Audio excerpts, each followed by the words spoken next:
Regresamos en este programa especial. Le damos la palabra para comenzar pues al exalcalde Ferré. Adelante.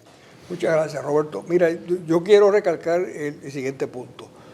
Hoy viernes salió en el Wall Street Journal un artículo que analiza y tiene entonces las cifras específicas, en donde la conclusión es la siguiente, que aquellas personas norteamericanas, blancos americanos, aquellos que tienen 4 años de educación universitaria, el 75% está con Hillary Clinton.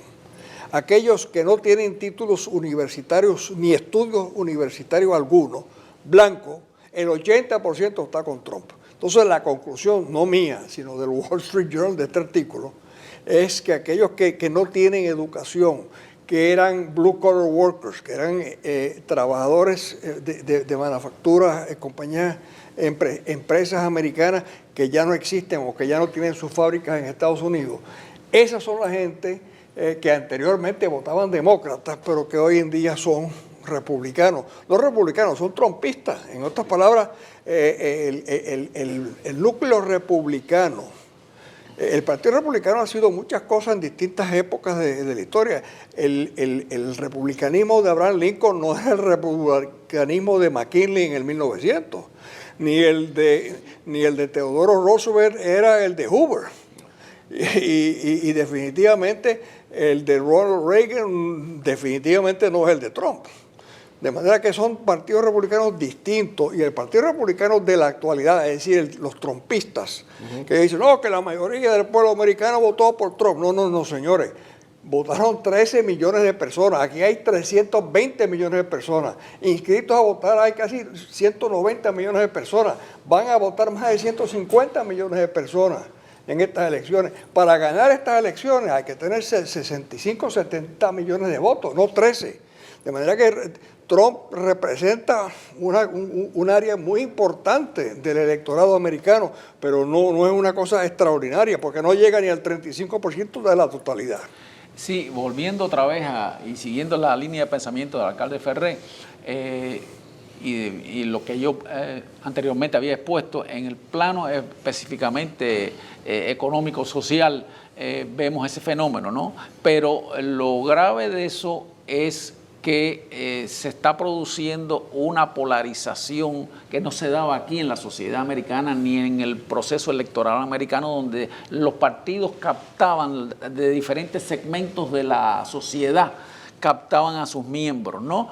Y ahora se está viendo una polarización de los que tienen y los que no tienen. Es decir, el problema de formación, el problema de preparar a una fuerza laboral para entrar en el siglo XXI es el gran reto de la dirigencia americana, la dirigencia política norteamericana, y tú ves que no se está hablando de eso, desgraciadamente, en la campaña política, y ese es uno de los grandes problemas que tiene tanto la sociedad norteamericana como la economía norteamericana, que es modernizarse y tener un equipo de gente y tener una fuerza laboral que responda a los retos del siglo XXI, a la automatización y a los cambios del medio ambiente, una serie de temas de estos que todavía no se están preparando y todavía no se habla de eso. Se habla, para algunos políticos hablan de eso, pero la dirigencia política todavía no ha tomado una acción seria para enfrentar los problemas del siglo XXI.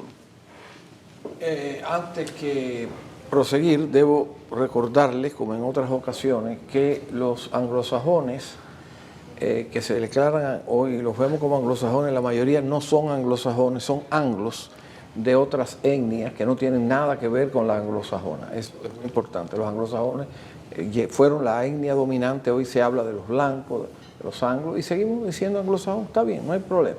Por otro lado, los Southern Baptists, a los cuales pertenezco, sí tienen una gran relación con la cultura del sur, pero el liderazgo de la derecha norteamericana y del movimiento del candidato Trump, la inmensa mayoría de ellos no tienen nada que ver con los Southern Baptists.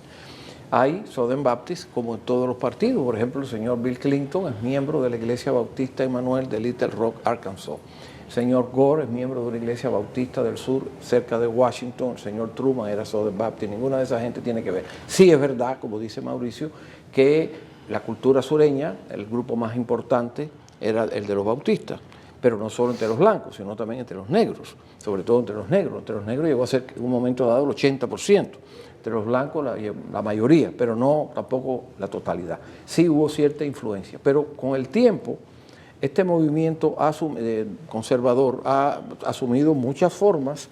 Y yo te puedo mencionar, si quieres, la religión de todos los que hablan, porque me ocupo de esas cosas, que hablan a favor de Trump y a favor de Clinton, y te voy a decir cuáles son Southern Baptist, cuáles no tienen nada que ver con los Southern Baptist. Pero califica el aspecto Los Southern Baptist no son monolíticos. No estoy y los diciendo ni siquiera católicos son Southern monolíticos. Baptist. Algunas de las personas más Porque liberales decir, que yo conozco en Estados Unidos son Baptist. Pero lo que te quiero decir es si Son califica, Southern Baptist, claro, American lo que te quiero decir Baptist. es si califica la religiosidad de alguna manera algo lo que está pasando. En primer lugar, la religiosidad no debía estar en este asunto. Pero está. Defender valores espirituales y todo eso. Usar la religión, y ahí donde viene, y ahí estamos, creo que estamos de acuerdo, se ha usado mucho la religión para que la gente vote por este y vote por el otro, sin saber exactamente por qué están votando. Y ahí puede haber muchos Southern Baptist en ambos bandos. Pero yo digo que en este momento, más que problemas religiosos, el problema está en lo que se ha señalado, cuestiones económicas, la frustración de mucha gente, han usado el factor religioso, pero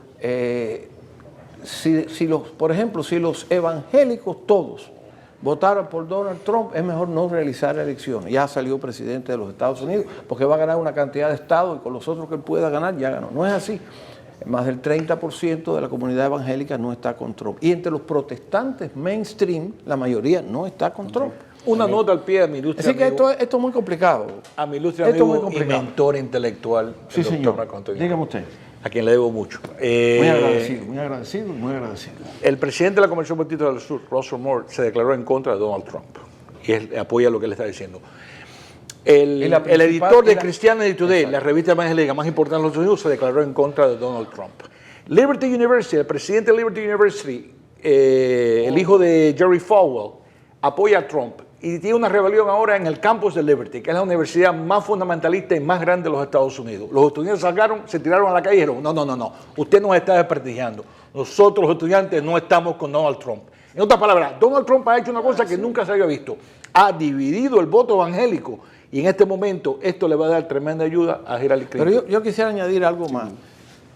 Ni el voto católico, ni el voto protestante mainstream Es homogéneo. es homogéneo. El voto protestante mainstream es un voto muy especial porque no hay pobres entre ellos ya, entre los protestantes mainstream, las iglesias presbiterianas y episcopales y eso. Ahí no hay pobres. Entonces hay que analizar los dos grupos de gente que incluye todos los sectores, que son los católicos y los evangélicos, que sí tienen desde los más ricos hasta los más pobres. Pero yo les digo, yo les invito a analizar a qué religión pertenece todos esos que hablan por la televisión. Y yo les voy a probar a ustedes que son muy poquitos los Southern Baptist que están en eso. Pero no, eso no fue lo que quiso decir Mauricio. Mauricio se refirió a un asunto cultural que tiene que es indudable. Sobre lo que decía Frank sobre en la economía, hay un ejemplo muy sencillo. La industria del acero se ha producido en los últimos 10 años mejor y más acero prácticamente que en los anteriores años. Y se ha producido con menos del 70% de la misma empleomanía que se usaba en años anteriores. Por lo tanto, que hay una serie de gente en esos estados, sobre todo, de grandes fábricas, que está perdiendo el trabajo y que el problema de la economía es hay que adecuarla a los tiempos. Hay mucha gente que no pueden tener, que el trabajo está esperando por ellos, pero no pueden tenerlo porque no tienen la calificación. Entonces, esa gente que ahora se encuentran, que están pues molestos, que están frustrados, es la cuestión de la economía moderna. Es así, cualquier gobierno, no es el gobierno demócrata ni republicano, iba a pasar y seguirá pasando si ellos no se ponen a tono con el desarrollo y la modernidad de estos tiempos. Vamos a pasar a la publicidad. Cuando regresemos voy a invitarlos a un tema, ustedes que no, y es el cesarismo, ¿no? Es una de las cosas que continuamente escuchamos, es que aquí en los Estados Unidos no puede pasar. Quisiera la opinión de ustedes, lo que ha pasado en Venezuela, lo que ha pasado en Cuba, lo que ha pasado en otros lugares. Nosotros estamos total y completamente blindados contra esa posibilidad. Regresamos. Sick Highland.